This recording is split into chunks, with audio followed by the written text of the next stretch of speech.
All right, guys, we're going to try this out. So a lot of people had questions about 76, 76A. Okay, and this is what I asked you all to graph. All right, so let's look at it. This is a little problem. You guys have the problem with you. This is a little sketch of the problem. So the number one problem solving strategy is, and you may know this, is to try to draw a picture. Okay. So this is my little bootleg picture of a spacecraft and a probe. So it says that the spacecraft Cassini released a probe named, I think that's Huygens or Huygens. They released the probe from the spacecraft. So this is the probe releasing from the spacecraft. It's leaving, it was released at 31 centimeters per second. Okay. And it's going out into space, and then it lands on Saturn. Okay. All right. So they want to know in A, how many revolutions had Huygens completed when it was 150 meters from Cassini. Okay. So this is my little distance scale. Okay. So this is 0 meters, and this is 150 meters. So how many times had it rotated from the time it got released to the time it got 250 meters away from Cassini? That's what we're trying to find. Okay, we know how fast it's moving, and we also know how many it's this would be a rate of revolutions, a rate of spin. It's spinning at, what was it? 7 revolutions per minute. Okay. So this is the what do they call it? The rotation rate. Yeah. The rotation rate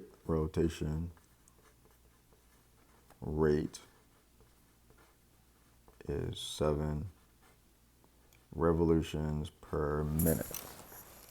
Okay. All right. So again, they want to know how many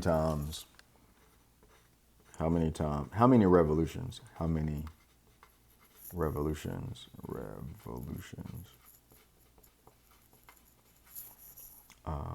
at, this is a distance, at distance equals 150 meters.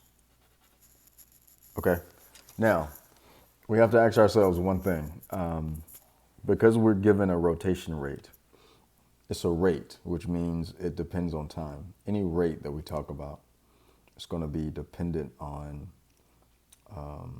time in this case. So revolutions per minute. If I knew that it spun for 1 minute, we can just think about it in our head. After 1 minute, how many revolutions did it spin? 7, right? 7 revolutions per minute. So every minute I'm spinning a total of 7 times. So in 1 minute, I spin 7 times. In 2 minutes, I spin 14 times. In 3 minutes, I spin 21 times, so on and so forth, right?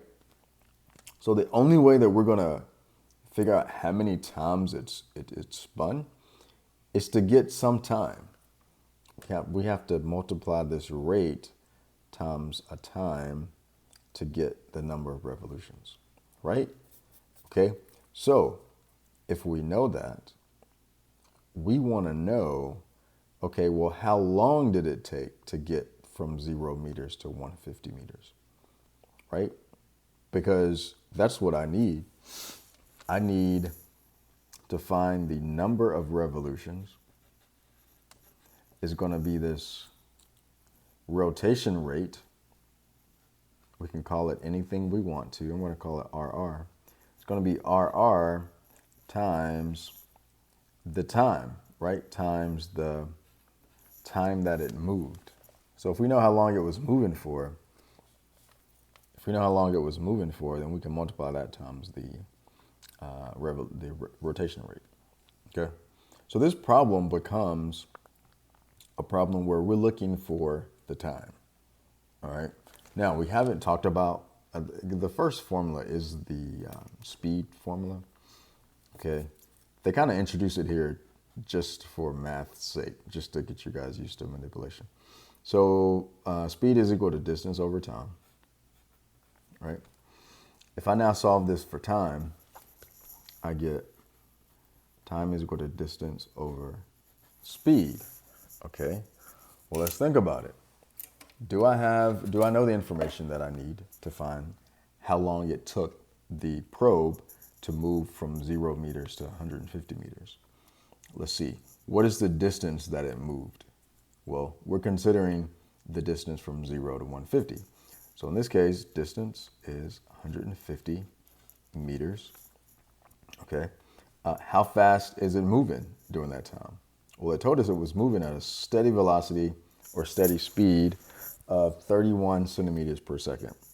So V speed is centimeters per second. Okay. All right. So we can plug in the information. So the distance is 150 meters divided by 31 centimeters. I don't know why I keep saying centimeters per second. All right. Now, before we continue, we do have to look at the units. Okay. We have meters on top, and then we have centimeters per second on bottom. Okay. Meters and centimeters are both length units, but they're not the same, right? So we need to get the length units in the same unit. So we're going to convert centimeters to meters. Okay. So 31 centimeters per second is going to be equal to, and if you think about your King Henry died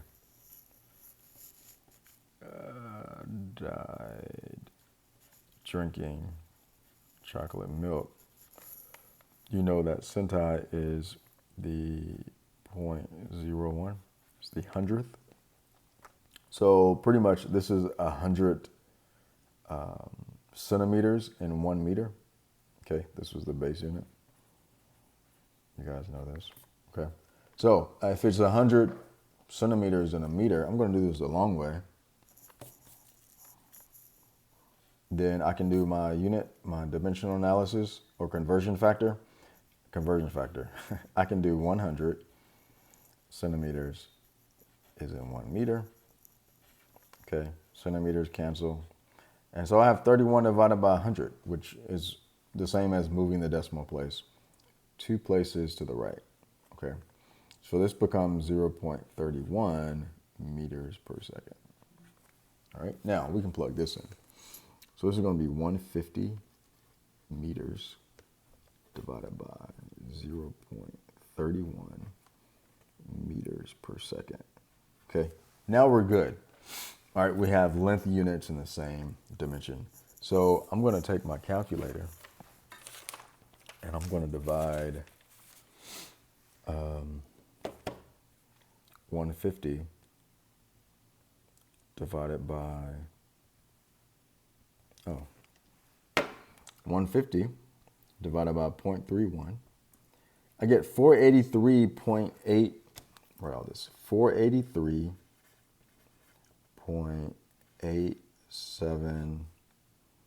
I'm going to round to 3 decimal places.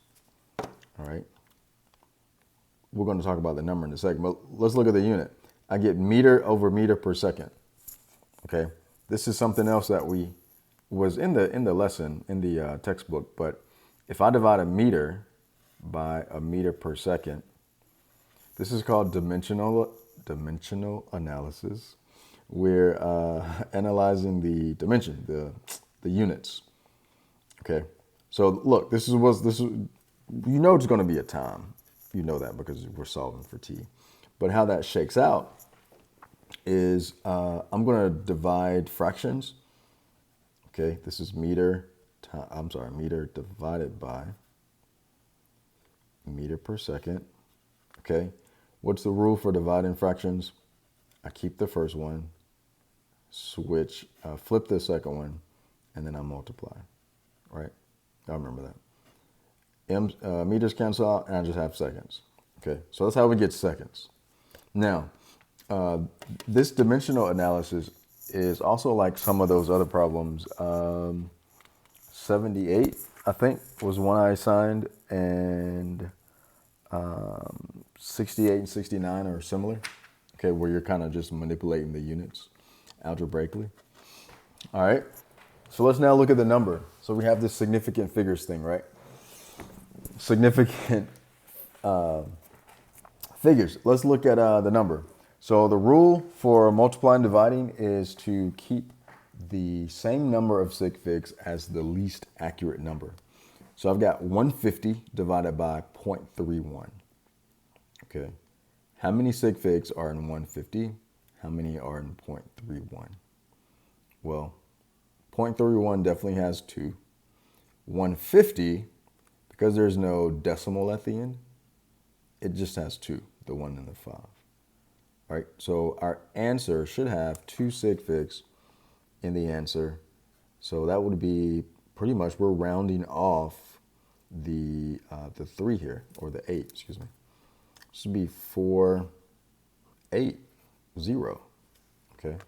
480 would give you 2 sig figs, which is the same number of sig figs as the least accurate number that we divided. Okay, again, check those rules. Excuse me.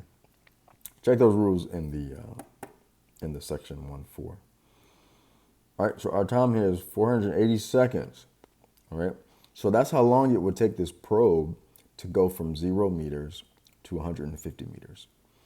And that's what we need to know in order to find the number of revolutions. Okay, so let's look at it. So now, the number of revolutions, which is what we want, is equal to our rotation rate, which is 7 revolutions per minute, times the time, in this case, 480 seconds. Okay.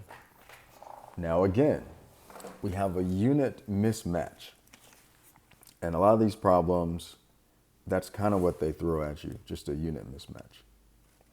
So now we need to convert, let's convert seconds to minutes. It's probably the easiest thing to do. So 480 divided by 60. 480 divided by 60 gives us 8. So this is times 8, minutes. And 8 times 7 is 56. Revolutions.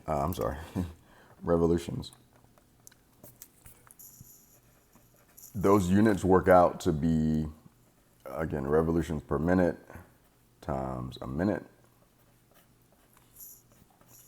gives us revolutions. Okay, so the answer here is 56 revolutions.